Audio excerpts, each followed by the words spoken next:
You're now watching Jay Winter Nightwolf Live, a Cliffside production.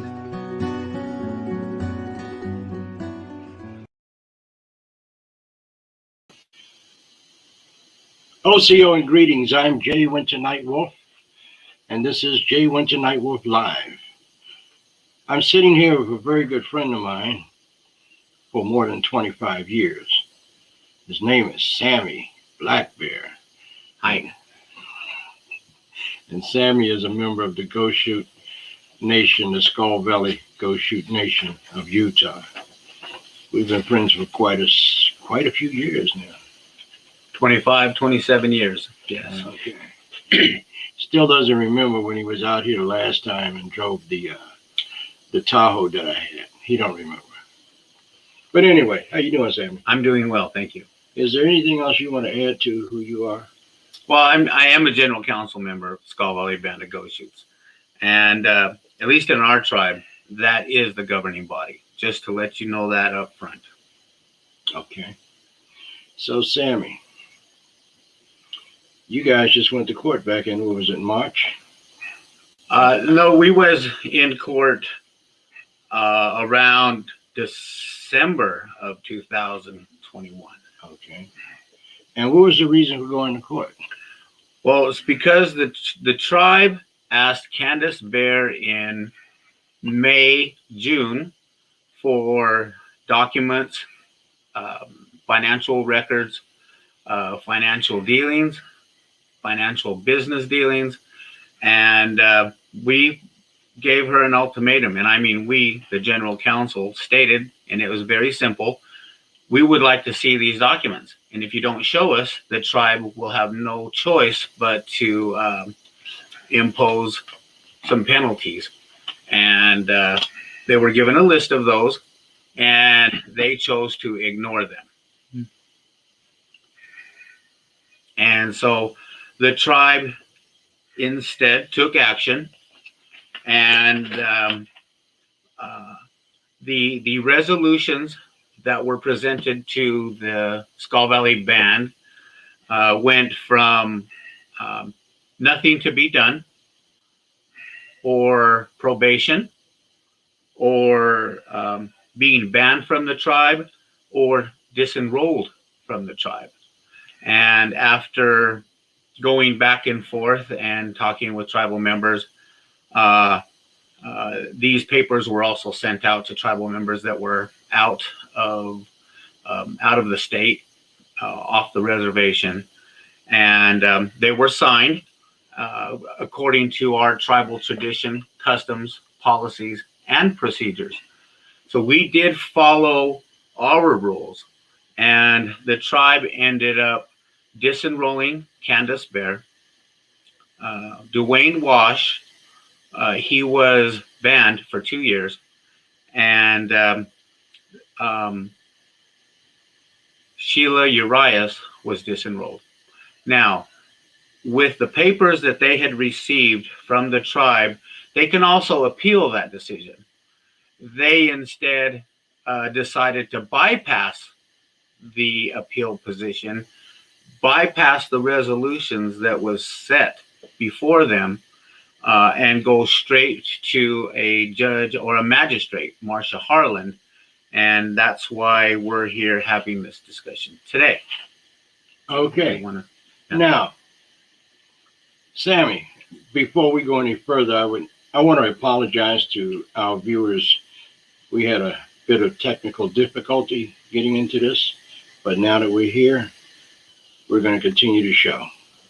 So, Sammy, if Candace Blackbear or Candace Bear was disenrolled, how did she become the tribal chairwoman? And that's why we have this order, and that's why I thought you were going to read some of this, but that's okay. That's why they chose to use a magistrate, and that magistrate in this order that Jay was reading, they had this magistrate reverse that tribal resolution, to reverse our customs, traditions, to reverse our policies and procedures, and put them not only back into the tribe, but they use this magistrate to overturn the tribe's decisions and put them back into office.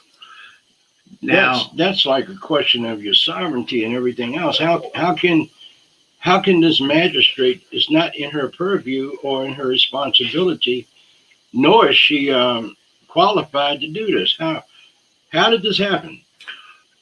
She at this order to show cause, or this preliminary injunction, Marcia Harlan, magistrate, told the tribe that she tells us our customs and traditions. She tells us our policies and procedures. She tells us about which resolutions are good and no good. So therefore, she did away with our sovereignty. Now, we are a federally recognized tribe. We do have a treaty. And so what she did is reversed all of those decisions and bypassed our sovereignty. So she did away with our sovereignty so she can do what she did in this order. But nobody can take your sovereignty from you other than the United States Congress, right? That's correct. And at that court hearing, she was literally yelling at us. She put me in handcuffs, and I was supposed to present because I answered the order. I was the only one that answered the order at that time. She did not give me a chance to present my motion to dismiss or to have it continued.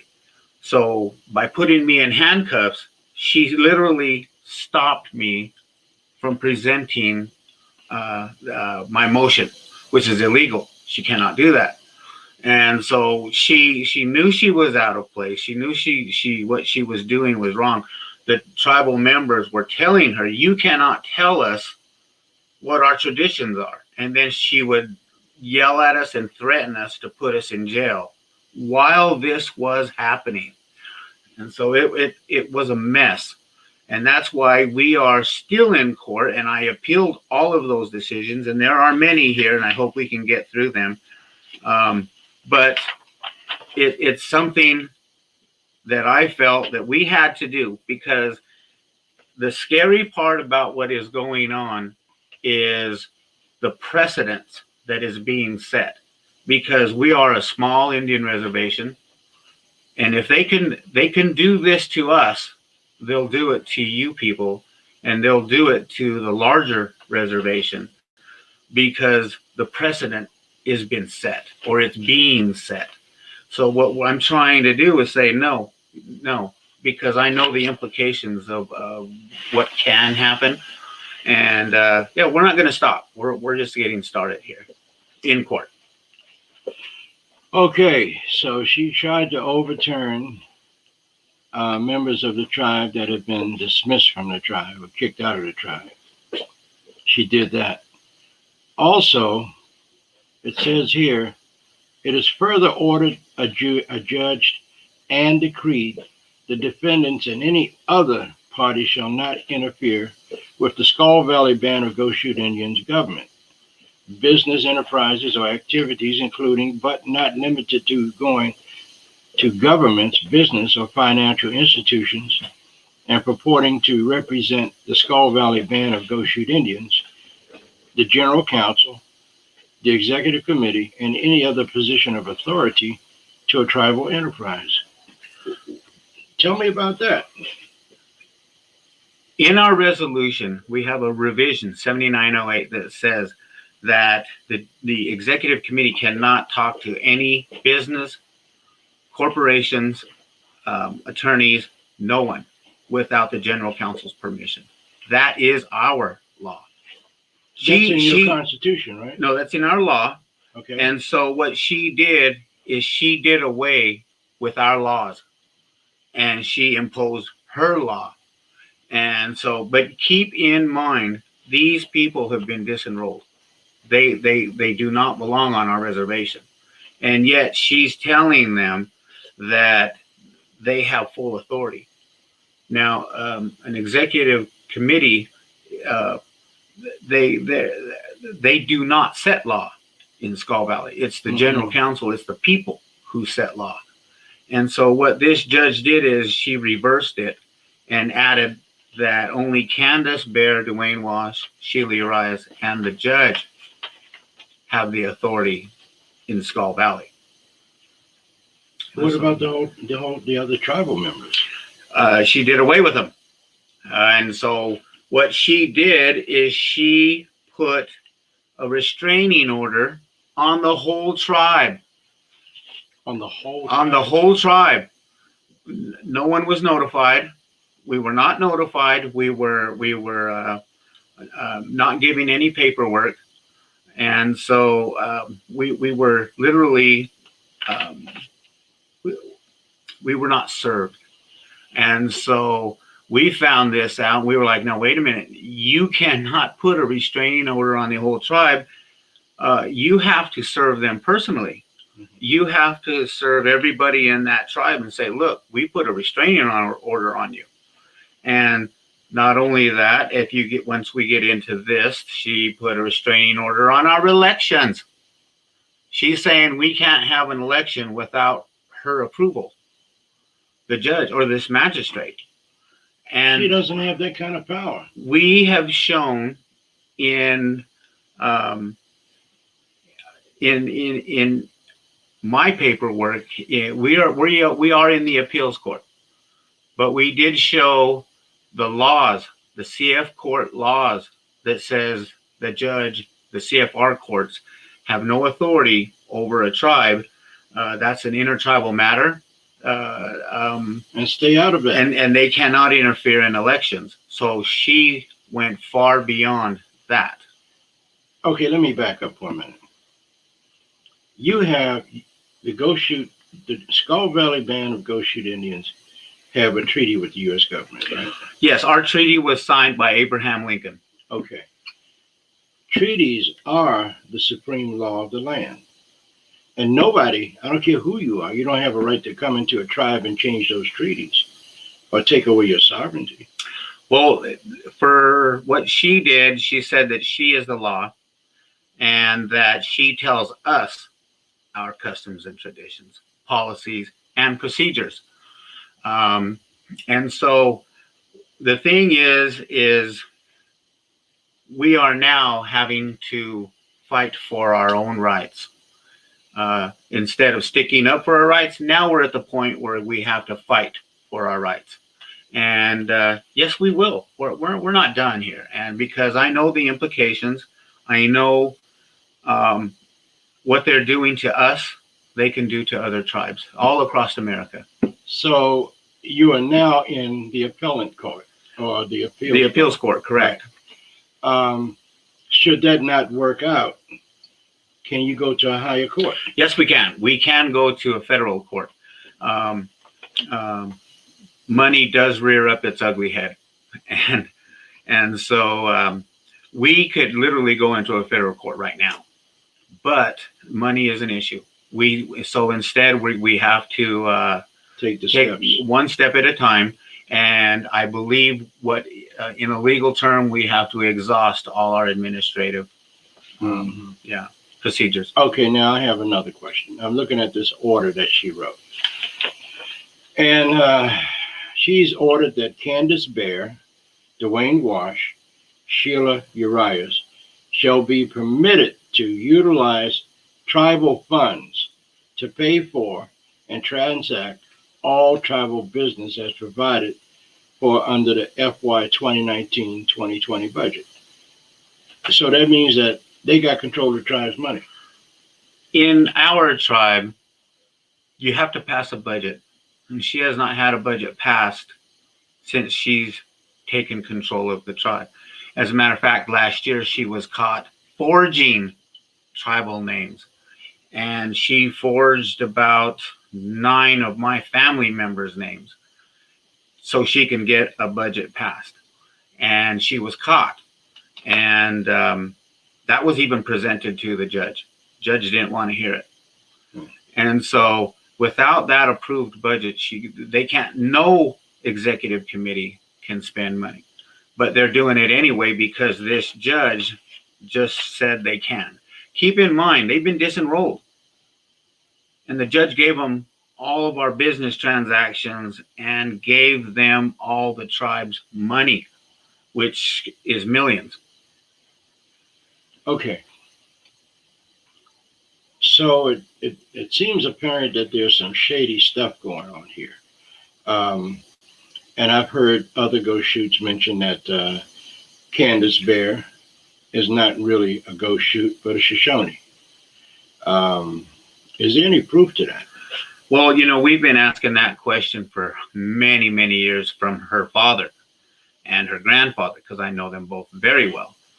But, you know, it always gets brushed under the table or under the rug. Mm-hmm. And those type of answers usually never get answered. And the tribe has demanded it. We want to see your Goshute blood, because you're tearing our tribe apart from within. And why are you doing that? And the only conclusion we could come up with is it's easy to tear apart a tribe you're really not affiliated with. But again, that could be conjecture. I'm not really going to go into too much of that, because according, you know, it could be hearsay. So I just want to stick on this order for right now. Seems apparent that Candace Bear and the judge are in a league together. Okay. My next question. Is the BIA, the Bureau of Indian Affairs, involved in this at all? They are. And we have sent documents after documents to the Bureau of Indian Affairs and the Department of Interior and the area director in Phoenix. And they say to us that it's an intertribal matter. You people need to take care of it yourselves. We did. We had resolutions signed. These people were disenrolled and banned from the tribe. So they say, take care of this situation. But when we do, the Bureau of Indian Affairs and the Department of Interior step in and say, no, your laws don't count. Our laws count. Put them back into office and then tell us, you people need to take care of your own problems. And so they're manipulating in the background, and then they come back with the same old story we've heard since I was young. So it's just a circle that keeps coming around and around. What do you think is behind all of this, Sammy? Money. We've also proven that there are thousands, tens of thousands, 100,000 and more of federal grant monies that are being misspent. And we want to look into those. We've even asked for a forensic audit. And the Bureau of Indian Affairs told our tribe that Candace and them, her regime, can audit themselves. And we're like, you have got to be kidding me. So the Bureau of Indian Affairs are saying they can audit themselves, and they know that these people have been disenrolled, but it's okay if they take control of our money, our finances, businesses, etc. Do you think, Sammy, that the federal government has a vested interest in your tribal land? You know, is that a consideration? Not from us for right now, because we are out into the West Desert. Right now, and from what I've seen since I was young, is let's keep these tribes fighting amongst themselves. Let's keep these tribes poor. Let's not let them be self-sufficient. Let's manipulate, let's cause trouble, let's put in people that shouldn't be in there. And they've been getting away with it for far too long. And so with what we're doing in court, with what we're doing, it's been filed, enough's enough. And so if it's us, a small tribe in Utah, has to set things right, then so be it. Sammy, you know, this Candace Bear kind of rings a bell with me. Is she related to the former tribal chairman, Leon Bear? That's his daughter. Oh, God. And we all know what happened there with the nuclear waste and the high-level nuclear waste. So well, I wish you would inform the audience as to what happened there. Well, and what happened to you? The same issue arose again. Leon Bear was removed, and myself and another gentleman was put into office. The superintendent stated to the area director and to the Secretary of Interior that he was at that election and there were not enough voters. So when we presented the Bureau of Indian Affairs with proof, the ballots, we had it videotaped. We had the election papers. And once that all came forward, he said, no, I was not at that election, but the damage was already done. And so therefore, it was an issue that I had to deal with personally. And it had to do with money, of course, because we did go in and freeze those accounts. But something told me, you know what, we cannot let that nuclear waste come to our reservation. And so a lot of people ask me, they said, you know what, Sammy, would you do that again because you got in trouble with the law? Yes, I would, because our land and our people is more important. And I'm sorry, but in something like that, there are people that have to lose. I was one of them, but it was worth it. So this type of stuff has been going on for centuries with tribes. Keeping tribes disoriented, keeping them mad at each other. Conquer and divide. Yeah. Do you feel that Leon Bear, her father, was getting paid off for trying to do that? Well, let's just put it this way. When he started bringing new things to his home, new cars, new trucks, going on vacations, you know, I think that spoke for itself. The nuclear issue is not back in Skull Valley. There was a chairman a while back in 2013 that was talking about bringing them back, but the tribe said no. And so as far as I know, they are hopefully not coming back, but who knows? Because we are not being told what's going on. Who are those guys? That's Leon Bear, and I do not know who that other guy is. Oh, okay. So where's Leon Bear now? He had passed away. I don't want to give him a bad name. That's not what I do. Mm-hmm. He did pass away with some health issues, and we thought his daughter would do a good job. I'll admit that. But when money starts coming in, you know what? Money changes things. Yes, and so you know we're going to see this through. You know, we're going to keep fighting, and I know this is not really into Indian country right now. It should be, because what happens to us is going to happen to you if it hasn't already. We have not really went out into the public. That's why I thank Jay for giving me this opportunity to let you folks know what's going on, at least on our reservation. Mm-hmm. The corruption from the Department of Interior, the corruption from the courts. It's very bad, but it's a fight that's worth fighting. And yes, I will see it through. You know, there was another tribal fight that I got into years back when the then tribal chairman of the Cherokee Nation of Oklahoma had gone to their money-making casino to get money to fight against the freedmen. And as you and I both know, whether you're Cherokee freedmen, Muskogee Creek freedmen, or whatever kind of freedmen, those are the Indians that have black blood.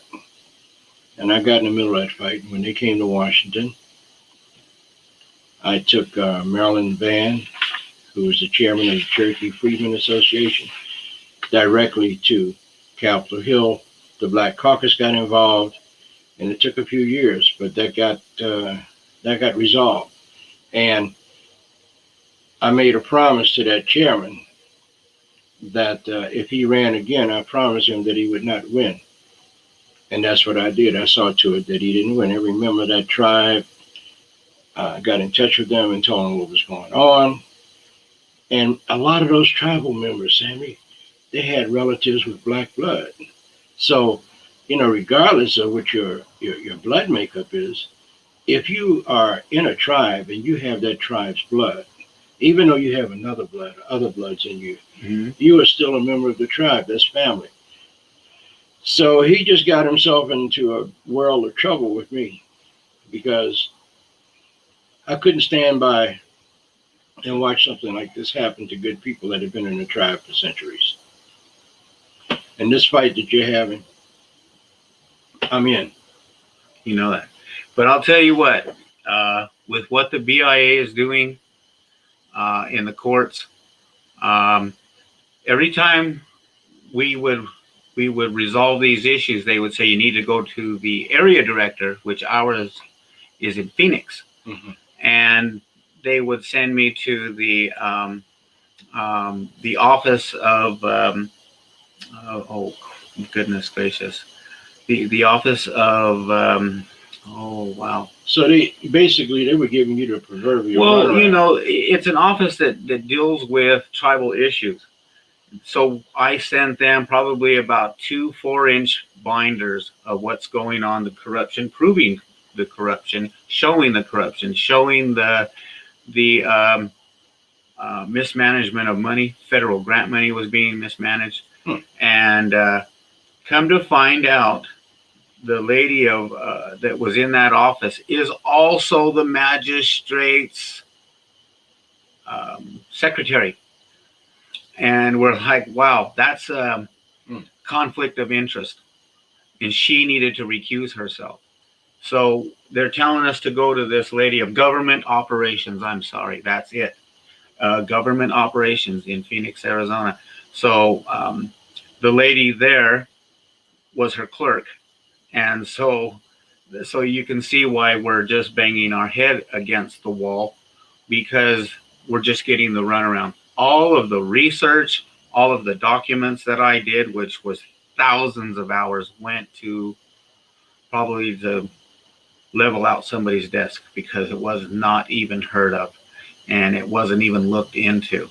Okay. So thousands of hours of research, it was almost for naught. Okay. I think I may have an avenue for you. Joe Biden takes over as the president of the United States in a very short time. He is already vetted and is going to make Deb Haaland, who is a congresswoman, and she's also Native. She's going to be the new Secretary of Interior. Now, she'll be the first Native to be a Secretary of Interior. And I'm really thinking that there's some hope with that. I know of her. I know people that know her, and they say she's a very straight up, fair woman. And she holds the tribal people's interest at heart. So what do you think about letting her know? Well, talking with other tribes, and we are the 5 tribes of Utah, one of them. And corruption is going rampant across the United States. And to have one person look at all of the corruption going on, I guess the only thing, to be honest with you folks, is I've got to wait and see. We have a very delicate issue right here, and we are a small tribe, and right now everybody's stuff is kind of being backed up because of the COVID. Yeah. So to have somebody that important, that up into the government structure, I highly doubt it because Would you she's allow, going to have her desk full. would you allow me to work my magic? Absolutely. Okay. You know, the more help we can get, the merrier. We are trying our hardest. The COVID does have everything backed up, the appeals court backed up. Mm-hmm. Keep in mind, you know, if things, we can go into a federal court, but they're backed up too. Money is an issue. That's okay. You know, we'll do what we can.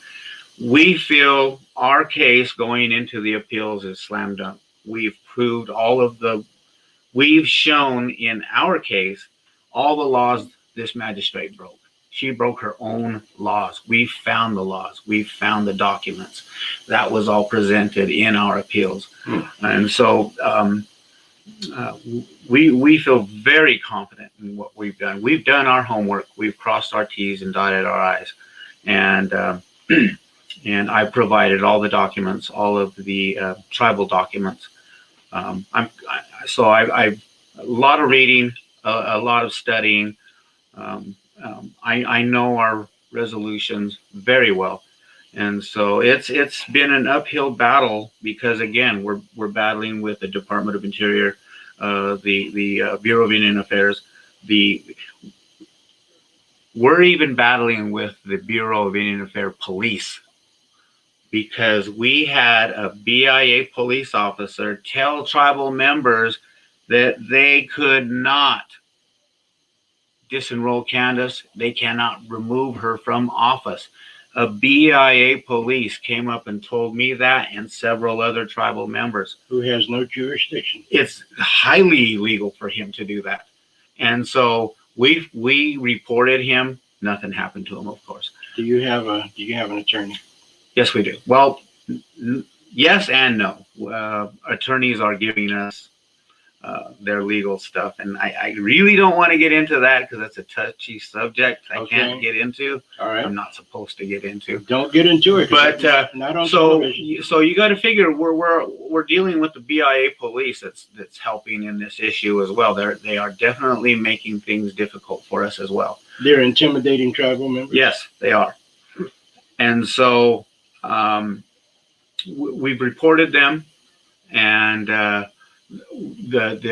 one of them has been removed from our reservation. Mm-hmm. But it took almost a year to get him away, and so these are the issues on a small Indian reservation.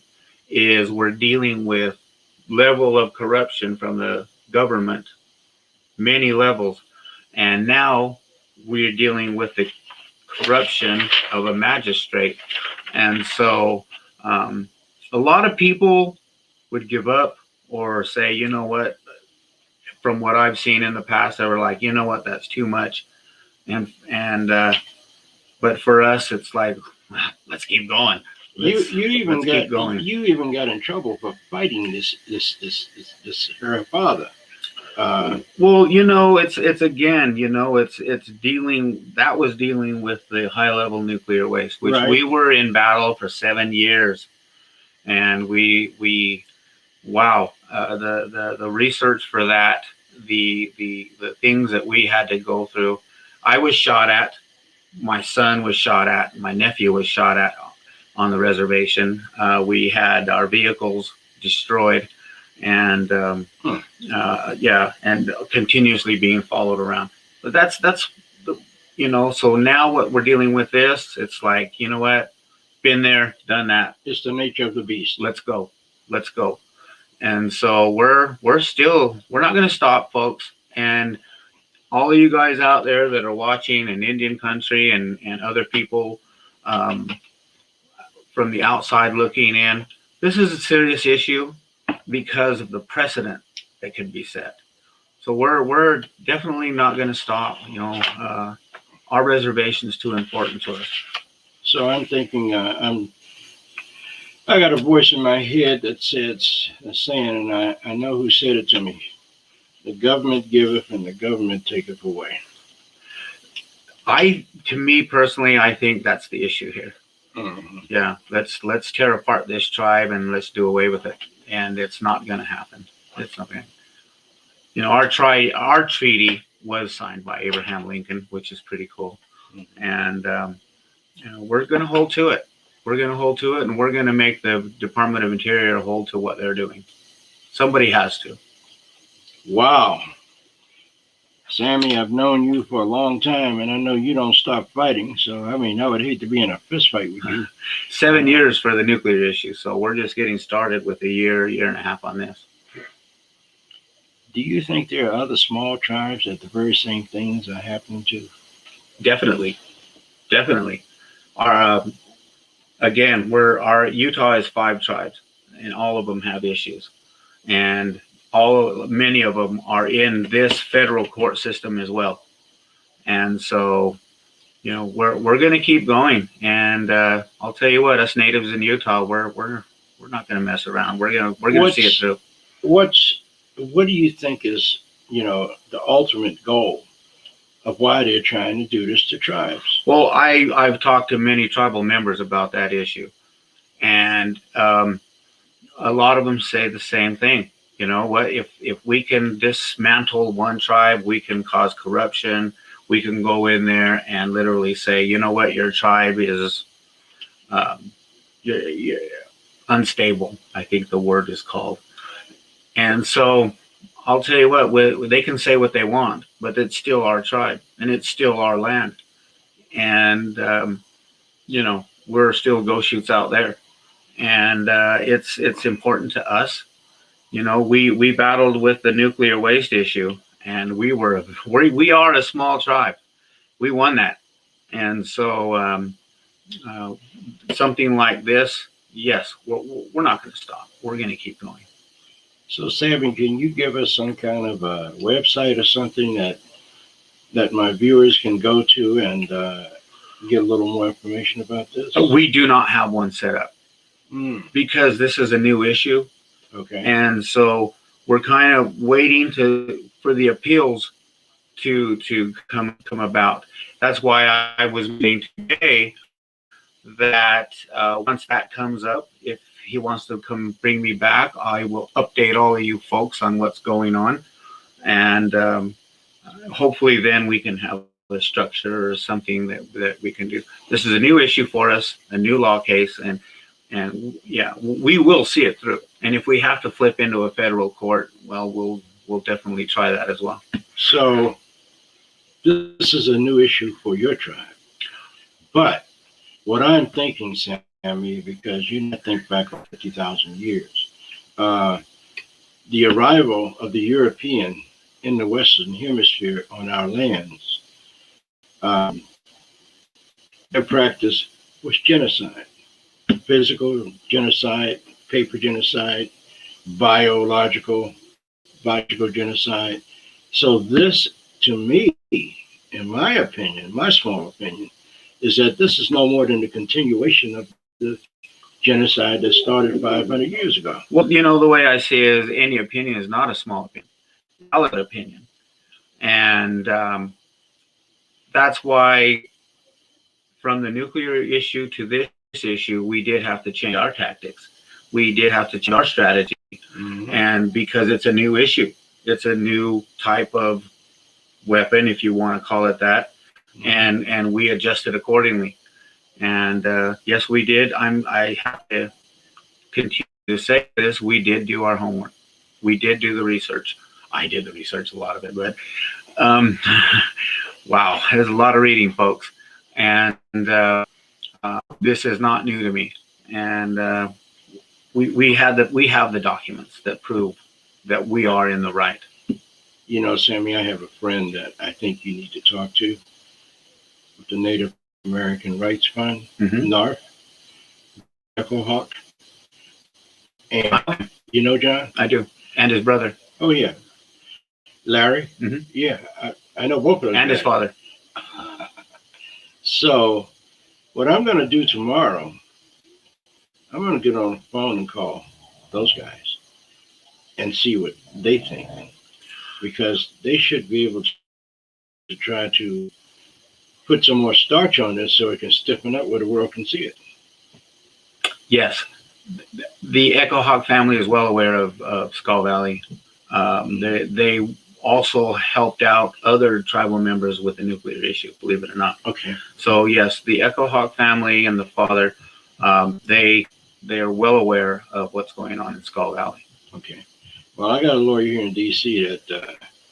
that fights for Native rights, and he's done a lot of pro bono work, and he's been very effective. He's been my friend about 25 years now. Wow.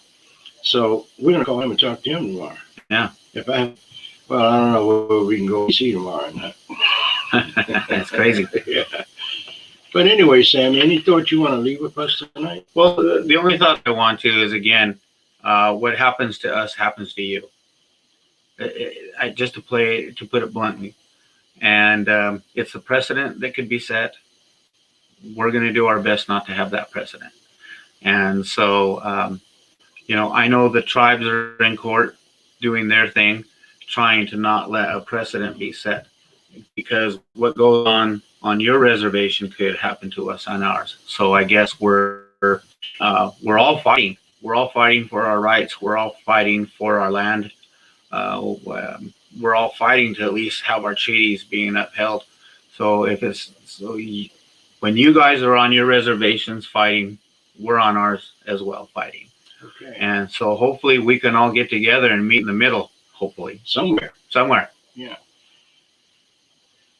Thank you, bro. Thank you for having me. Absolutely. I hope. We're going to take a short break and come back. And I'm going to come back with my conclusion on tonight's show. Don't go away. Are we off? Yeah, for right now.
That was a very interesting conversation that I just had with my friend and my brother, Sammy Blackbear.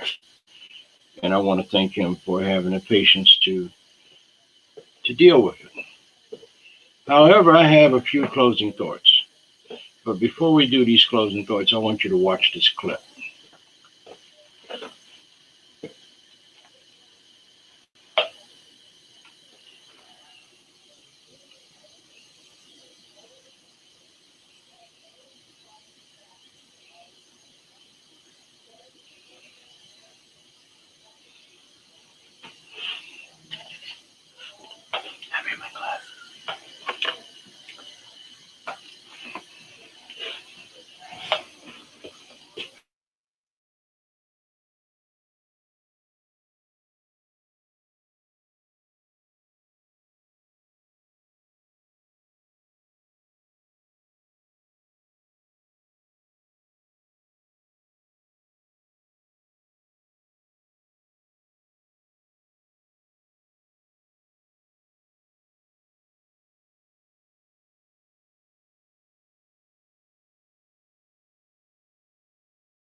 However,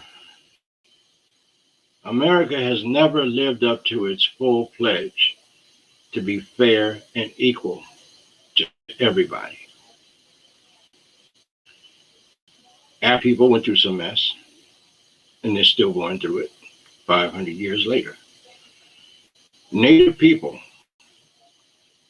gone through genocide after genocide after genocide, physical genocide, genocide on paper, and all other kinds of genocide, biological warfare, smallpox.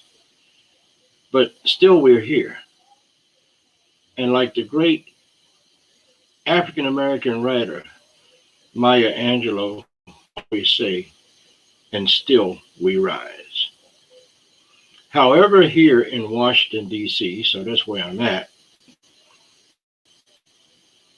there was an act of sedition when Trump's supporters, encouraged by him, did a treasonous act by seizing the United States Capitol, the seat of power. They broke windows. They had firearms. The FBI managed to find 2 explosive devices. But now we are at a dilemma. What do we do? Where do we go from here? You see, all white people are not bad. Just like all natives are not good, all black people are not good. So where do we go from here? Hopefully we'll have an opportunity to be much better as a country, as an entity where everybody will be recognized for who they are and what they bring to the table. But this mess that happened in Washington, D.C. today broke my heart. How dare you, idiot in the White House, encourage people that support you only because you have been lying to these people about this election. You know, so just because you lost the election, you do not have the right to involve innocent people into your mess. I've said it from the beginning, you're a damn crook. And for this act today, you should be tried, should be taken out and arrested for inciting this riot.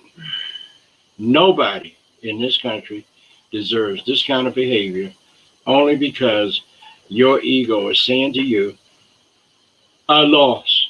Yeah, you lost, dumbass. You know why you lost?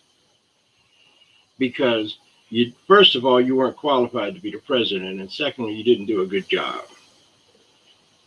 I remember before you ran for the presidency, you tried to build a casino up in Massachusetts, right close to the Wampanoag people's lands. You tried to get them disenrolled. You tried to take their money, not their money, but you tried to take their land from them. But they took you to Supreme Court, and you lost. So, you know, the best thing for you to do is just give it up and go back into that dark hole that you crawled out of. And that's the way I feel. I don't apologize either. America, there's a serious problem. And with this president that's still sitting in the White House occupying space, if you're a half a shade darker than him, if you're black, if you're Indian, if you're Latino, if you're anything other than what he considers to be white, we've been in trouble for the last 4 years with him. And I'm happy that the 2 senators in Georgia won those seats in Congress. So President Biden will have an opportunity to do some good things for we the people, all the people, not just a handful of people that you choose. Because now he's coming into a House of Representative control, House of Democrats, and now a U.S. Senate control, democratically controlled. And maybe he'll be able to get something done. Unlike how they tied Barack Obama's hands. So what I'm saying to you and saying to America is Rome was not built in a day. And we need to be patient. But we also need to stay on anybody else that's coming into the leadership of this country. Joe Biden, Kamala Harris, we need to stay on their cases. But we don't need to go in there ridiculing them and pointing fingers at them. They have not started that presidency yet. You have to give them some time to get their feet on the ground. And if they don't do the job, you have an option in 4 years to vote them out. But I pray to the Creator that will get better in this United States of America. I'm Jay Winter Nightwolf, and thank you for being a part of this broadcast tonight, because you're the most important part of it. My guests are important. But it's more important to have you out there supporting this broadcast. So I'll say to you in my grandfather's words, it's not about the color of your skin or the color of your eyes or the texture of your hair. It's not about the clothes you wear. It's not about that deity that you pray to and call God. Do you know what it's really all about? How you treat my heart. Until next Wednesday, Danada Goai Wado.